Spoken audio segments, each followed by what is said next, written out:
उसमें हमने देखा है अप्रैल के हाई की तुलना में ये 50% करेक्ट हो गया, तो वही एक रिलीफ है। वो फूड इन्फ्लेशन को थोड़ा सा कर्टेल कर सकता है शायद। खरीफ की फसल इतनी अच्छी नहीं हुई, मॉनसून बड़ा अनइवन रहा है, तो डेटा ड्रिवन है, लेकिन डर तो बना हुआ है। तो बेसिकली यहाँ पर दरें बढ़ेंगी, ये आपको स्थिति साफ होती दिखाई दे रही है। अच्छा, क्या आरबीआई ये सोचेगा ये बैंक ऑफ इंग्लैंड ने जो बीच में गूगली फेंक दी है उसके सामने हमें क्या करना चाहिए?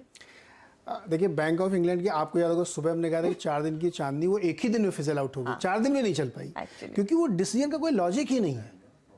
आपने बढ़ाया क्यों बढ़ाया या घटाया क्यों घटाया, उसके पीछे एक लॉजिक होना चाहिए। तो मुझे लगता है वो एकदम एक वन ऑफ इवेंट था जिसको शायद भूल गए होंगे लोग, उसकी चर्चा भी नहीं करना चाहेंगे। बल्कि उदय कोटक जी का इसमें बहुत अच्छा ट्वीट है।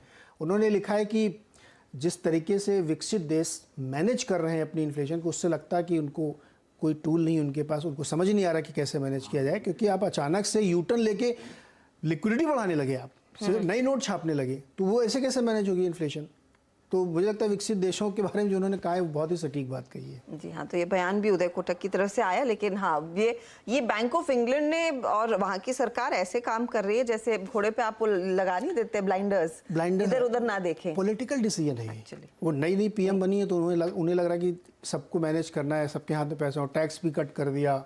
फिर बैंक ऑफ इंग्लैंड ने तो पहले इनके खिलाफ ले रखी थी पोजीशन, लेकिन फिर वो भी झुक गए। तो उससे दिख रहा है कि एक पॉलिटिकल प्रेशर था जिसकी वजह से किया गया। क्लियर है। लेकिन दरें कल बढ़ेंगी 35 से 50 बेसिस पॉइंट, एक रफ रेंज मानी जा रही है। ज्यादातर लोग कह रहे हैं कि ये 50 बेसिस पॉइंट हो सकता है। ऐसी स्थिति में आप बैंकों में किस तरह का स्टांस रखना ठीक समझते हैं राजेश अग्रवाल? क्योंकि पिछली कई दफा जब भी रेट्स बढ़ी हैं तो बैंकों पर बायसनेस बढ़ा है, लेकिन इस समय सेंटिमेंट बैंकों के प्रति इतना फेवरेबल है नहीं। तो क्या मौका मिल रहा है फिर इन बैंक्स में तेजी की पोजीशंस खड़ी करने का? अप्रोच क्या होनी चाहिए?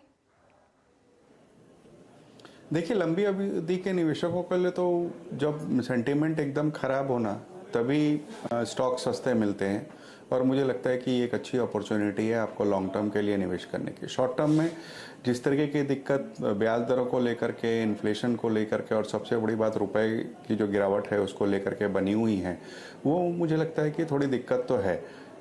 लेकिन अगर आप थोड़ी सी लंबी अवधि का नज़रिया रखें और अच्छी क्वालिटी स्टॉक्स में, अच्छे क्वालिटी से मेरा मतलब है अगर आप प्राइवेट सेक्टर बैंक्स में देखो तो आईसीआईसी बैंक, इंडसइंड बैंक, कोटक, ये अच्छी कैटेगरी में पड़ रहे हैं जो कि वैल्यूएशन के लिहाज से सस्ते हैं, वहाँ ध्यान दिया जा सकता है।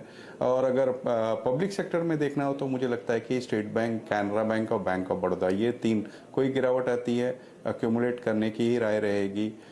मुझे आश्चर्य नहीं होगा कि आने वाले 2-3 क्वार्टर में एक बहुत अच्छे रिटर्न पे निवेशक बैठे हों।